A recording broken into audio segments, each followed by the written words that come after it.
So we have talked about the situation that humanly and discretionarily we can judge somebody that is transiting to Allah subhanahu wa ta'ala. That from what we have seen before he passed out, this is where this person is going, based on Quran or Sunnah. So tomorrow, if any one of us is opportune to be around somebody that wants to die, and we see the kind of character that the person is displaying, we know that according to what we have learned, this person is going to Al-Jannah. This person is going to Jahannam.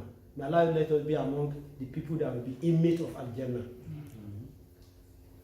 When somebody dies, finish, the next thing is to start planning of how to prepare the body, which we have discussed. And we said that it is rewarding that we should announce so that we can have large number of people to perform the Salatul Janazah. There is nothing wrong in that, Islamically. If the person died in the morning, like on Friday like this, if the person died maybe after Salatul Subi, or if the person died around 12 or whatever, we can take the opportunity and take the dead body to what? To the central mosque, because that's where we are going to have large crowd of people, so that their salat can be a shifa for him or her if he has been a righteous person before he died. You can see I'm putting the conditional clause. Rasulullah sallallahu alaihi wasallam told us in an authentic hadith that a righteous person, if he dies, if 40 people that are conscious of Allah subhanahu wa ta'ala are among the people that perform his janazah, salatul janazah, that person, wajibati alayhi jannah, is going to enter Jannah straight. But if that person is not a faithful person while he was alive, he might not benefit from this opportunity. So let's ensure that we are doing the right thing and the right time, because we don't know when the end will come. We've discussed about how to get the shroud that we need to use for clothing our late ones, our dead ones, our loved ones that are passed to Allah before us. And I told us that the best thing to do is to take from the money of that person that just passed on. If you have access to his money, if he doesn't have the clothes being prepared, you take from his money. If there is no money that you can have access to from his money, then from his parents if they are alive. Because they will benefit from his properties.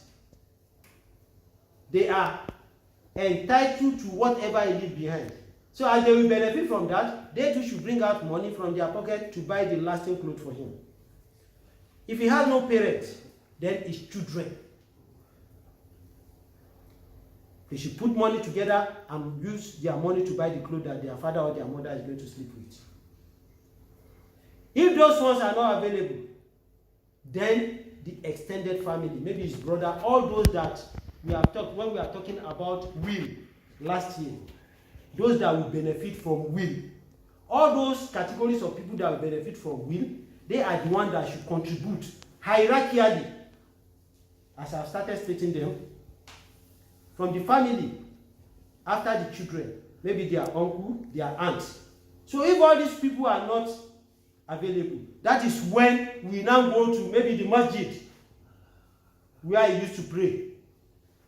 We now ask from there, they give us money, we buy for him. Or if you have a Baitul Mal, a treasury of the Muslim, like maybe you have a central bank where we used to drop our zakat.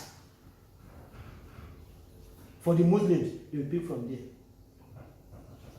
But if you can't go to all this extent according to Sharia, if anybody around say, I want to do sadaqah, he pick out his own money personally and buy it, but the best, upon the best, is to take from the resources of the person that just passed on. Allah subhanahu wa ta'ala, let us end well. We've talked about how we need to prepare our late ones, the corpse.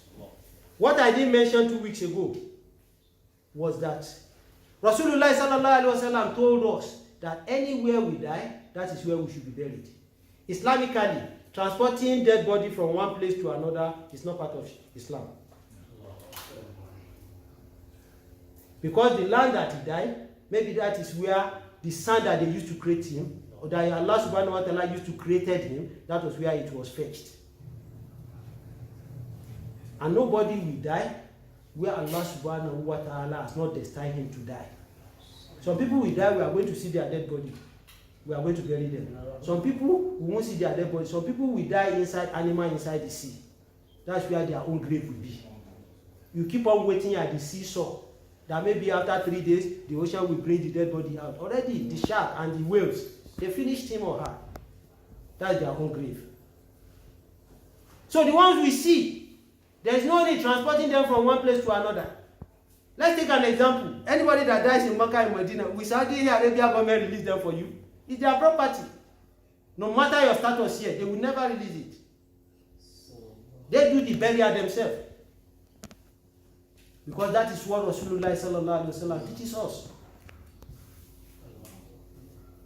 So brothers, let's try as much as possible to be practicing this. And that's why Rasulullah sallallahu alaihi wasallam said before, as a righteous Muslim, as a believer, you must not sleep 3 nights without writing your will. Including me that I'm talking to you, have I written my own? And it should be kept at a place that our family can have access to it. Maybe your wife, maybe your children. If you are thinking about all this trouble of this life, we take it very, very easy. That guy, I've written, I don't know, maybe after tomorrow, I will exceed beyond tomorrow.